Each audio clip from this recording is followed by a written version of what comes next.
মেদিনীপুর শহরে ২ নম্বর ওয়ার্ডের প্রয়াত প্রাক্তন কাউন্সিলর দেবী চক্রবর্তীর ১৪তম মৃত্যুবার্ষিকী উপলক্ষে স্বেচ্ছায় রক্তদান শিবির অনুষ্ঠিত হলো দেবী চক্রবর্তী স্মৃতি ভবনে।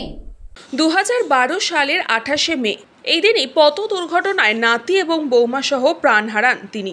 তার অকাল প্রয়াণকে স্মরণ রাখতে দেবী চক্রবর্তী স্পোর্টস অ্যাসোসিয়েশনের উদ্যোগে প্রতি বছরের মতন এবছরও নানান স্মৃতিচারণা এবং রক্তদান কর্মসূচি পালন করা হলো। অনুষ্ঠানে উপস্থিত ছিলেন নানান রাজনৈতিক দলের নেতা, তার সঙ্গে কাজ করা সমাজের নানান স্তরের সহকর্মী, বিভিন্ন ধর্মীয় প্রতিষ্ঠানের ধর্মগুরুরা। সমস্ত অনুষ্ঠানটি পরিচালনা করেন তার একমাত্র পুত্র নির্মাল্য চক্রবর্তী। এদিনের কর্মসূচিতে প্রায় ১.৫ শতাধিক মানুষ স্বেচ্ছায় রক্তদান করেন।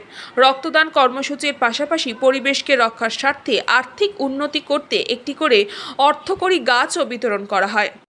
আজকের দিনটি আমাদের কাছে সত্যি খুব আবেগপূর্ণ এবং দুঃখের দিন।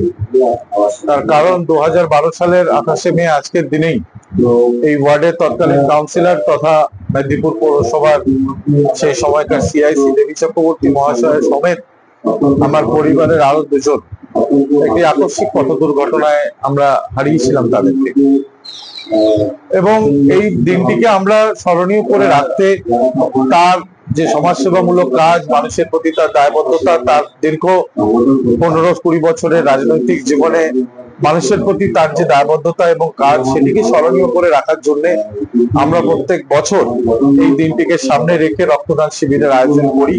সুকুমার সেনাপতির রিপোর্ট, নিউজ বঙ্গ টাইম।